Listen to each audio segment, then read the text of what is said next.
Chapter 1. How Caspar Tried to Kill His Mother. Caspar tried to kill me. He really did. I'm not joking. And to lay that charge on your son is quite a serious thing. And all because of his head. It was, and still is, just too darn big. Nice, Mom. Really nice.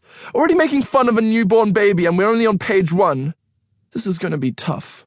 Prior to his arrival on this planet in 1994, I was so looking forward to meeting the wee chap. I had a suitcase packed full of petit bateau baby grows, ready in the car to go to the hospital. It also contained a plethora of natural remedies like arnica, lavender, stressless, crampies, homeopathic this and Ayurvedic that. No wonder I'm so fucked up. I was rather an alternative type when it came to childbirth, and everything else really. I tried to have Theo at home but ended up in hospital, with all the bells and whistles and every type of pain relief possible. But this time, with child number 2, I'd opted for hospital birth.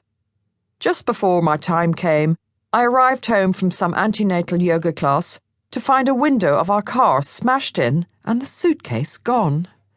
Not exactly a thief's best booty, a suitcase full of fluffy nappies and nipple shields. Ew! But the shock I got was enough to get me going. My husband John was in bed, suffering from possible bird flu, so my wonderful friend Hilary took me in hand and got me swiftly to St. Mary's, Paddington in the middle of the night. I'm not going to go into the details of Caspar's arrival, but all I can say is that it didn't go to plan. The fact that his head was very big didn't help. Again with the head? And I remember, just after his delivery, being completely surrounded by medics, drips, needles, monitors and bleepers. I joked with them saying I felt like I was starring in Casualty, as they were struggling for real to save my life. Oh, wow. As my world dimmed, I remember being blissfully happy that our baby was fine, and I wasn't at all concerned about passing on myself. It was all very surreal. John, covered in a face mask and gown, held our beautiful newborn, while Hilary held my hand and tried not to faint at the sight of buckets of blood on the floor. Oh. We spent a good 8 hours recovering in the birthing theatre before being moved to the public ward. But since I was only half conscious, everything was a bit of a blur. A lot of noise, mostly from talking nurses, prevented sleep, and the next day they discovered something was wrong with our beautiful baby. Aside from my gigantic head? His eyes weren't opening properly and motherly panic set in. The high of giving birth and the near-death experience quickly gave way to uncontrollable sobbing.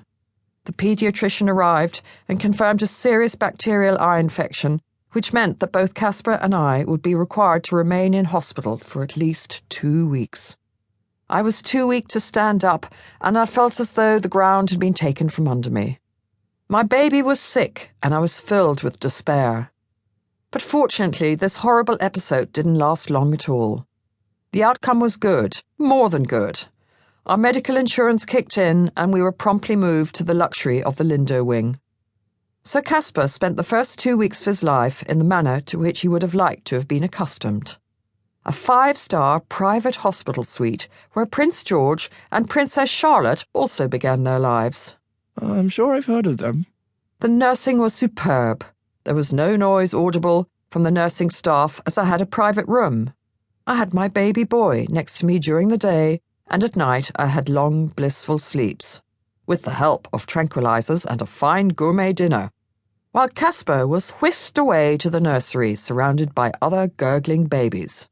Dad, of course, was running around with his video camera filming everything in sight, knowing one day we'd all like to watch how the big-headed one started his days.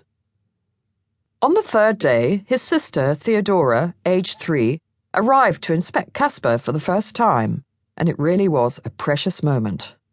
It was definitely love at first sight, and the ecstatic smile on her face when presented with a brand new ironing board, Caspar's gift to her, was enough to convince me of her undying sisterly loyalty for life. Clearly I didn't choose that present, which is why it was the first and last sexist gift I've ever given. She would spend ages ironing all the baby grows and dressing him up like her dolly. So far, so good. I was a good boy, no bother at all, unlike my sister who screamed her head off.